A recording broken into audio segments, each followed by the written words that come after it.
And I don't know, what else? I mean, we already talked about how like the walking press is kind of stemming from all that. So that's super exciting. I mean, we we did a lot of outreach during the walk, and we didn't we only got like one response. It turns out that the guy that interviewed us for the New York Times, after he did our interview, we did a bunch of back and forth to verify information and whatnot.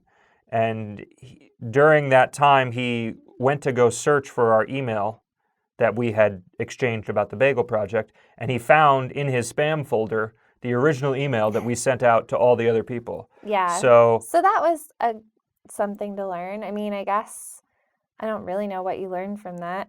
I guess maybe you don't use the same like subject line so many times. Or yeah, also people that work in media, I guess, get a lot of emails. So maybe their spam filter is more aggressive than mine is. But either way, we managed to connect with him, and I yeah, think I had only emailed like 2 or 3 people from the New York Times to begin with. So it's interesting that um, it was the same guy that ended up like circling back to us. So I guess I had at least, picked the right person.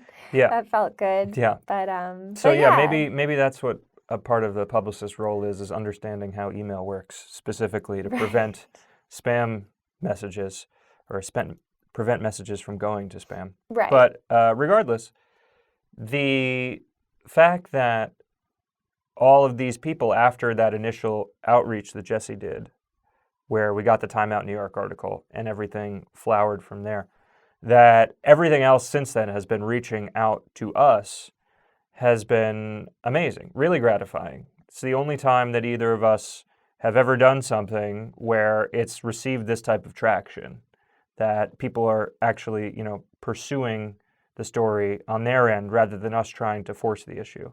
Yeah. And so that's been really cool. And Yeah, it's, it's really nice because, yeah, like, I mean, even just using that phrase, force the issue, like, ugh, I don't, I sent out one round of outreach emails when the bagel website went up because I was like, if people are interested, they're going to be interested. I want to let them know, but like, I am not interested in chasing people. Like, that is the ickiest, slimiest feeling ever. So I'm not going to do it. But like, we do want to engage with people and like, let people know what we're doing and like share this project that was really impactful in our lives and share that with other people. So it's great. It really is just like the best way that it could be yeah, happening. and it's been like really low stakes media training, you know? There's a great example, posted a version of this, or not a version of it, I posted the local Fox News story that they did on the bagel thing, which was one of the first TV ones. And it was on Zoom, and I had like the GoPro, which we're filming on the GoPro now, like set up on the laptop because I wanted to have like the highest quality recording. Of course, it turns out that it wasn't even that high quality, but one of these things we learned too. But so I got the GoPro here, I got the laptop here, which is to say that like I can barely see the guy that's interviewing me, but I can see him enough to have a conversation. But as soon as we get on the call, he's just interviewing me. It's like rapid fire, like no preamble. We're just going. And so it takes a second to go up to speed, but I'm answering the questions, blah, blah, blah. We're rifling through them, and it's like only 8 minutes or so. And we get to the last one, and he's like, is there anything more that you want to contribute? And I was like, well, it's getting nice. It's springtime now. And what I would recommend people do is go to the site and find a nice bagel near a park and, go buy that bagel and go sit on the bench and just enjoy a part of the city you haven't seen before and enjoy the bagel. And, if you don't like the bagel, you can write me an angry letter. And so, I was like playing it off as a joke, but obviously, like, there was this whole preamble of very nice things to say. And if you go to the video, you will see that all they took was, and if you don't like it, write me an angry letter. Which, I mean, it was a brilliant edit. Like, and Yeah. again, very low stakes in terms of like what the consequences are of that. And like the newscasters at the end of the article were like, ha ha ha, he better be careful not to get angry letters. And Yeah. And yeah, we got some angry letters. I mean, We did, and not specifically because of that. I mean, I think you said it probably because you already were getting angry letters from people. And you were in this mindset of like, I mean, the majority of the responses from people were like, oh my gosh, this is great. I'll have to tell my sister when she's in town or something Totally. along that line. But then like 1 out of every like 90 responses or comments or something was like, what the fuck? This list is bullshit. Like, this little store that's near my house isn't number 1. It's not even like a real list or something, you know, and you're like, okay. But Yeah. those things always like sort of stand out more, or at least just as much as the nice ones. So you're probably like already just trying to like joke that off. And then, of course, they edited it to make it seem like you were just this like real tough guy. It wasn't a big deal. It was at funny. all. It was And funny. as I said, the edit was good. It made me look more New York than I've ever looked in my entire life. But it goes to demonstrate that, like, you know, if you give enough people enough content, they're going to shape it into a story that they want. And so, Totally, I mean, yeah. we, fortunately, everything that we're doing is pretty altruistic, I'd say. Or, you know, just, you know, we're doing nice things. Yeah. Nothing crazy. So nothing particularly controversial. I mean, other than people have their own opinions about bagels. Right. So And I think to have an edit like that, especially around something that's like so not a big deal, like a bagel, yeah, still makes it like not a big deal. The angriest letters aren't like terrible things that are going to stick with you forever. It's more like, oh wow, that person's really fired up. Okay. yeah, But it's still about a bagel at the end of the day. So like it's not that big a deal. yeah, And the walking as well. Like if people are mad that we walked a lot, like okay, like what are you know, that's fine. There's not really any spin that anyone could take on this that would like make us out to be some sort of like crazy, horrible people. no, So it is all of it is pretty low stakes. totally.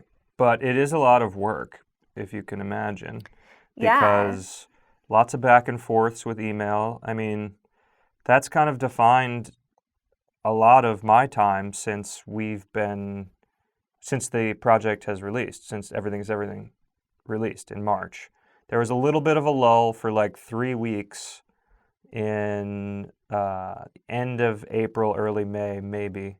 And then it mysteriously picked up again. But basically, you know, when you're figuring out times to schedule interviews, then the interviews, they kind of take up your whole day, even if it's only 45 minutes or an hour. You're either like prepping for it, or you're kind of coming down from like being amped up and having to answer the questions.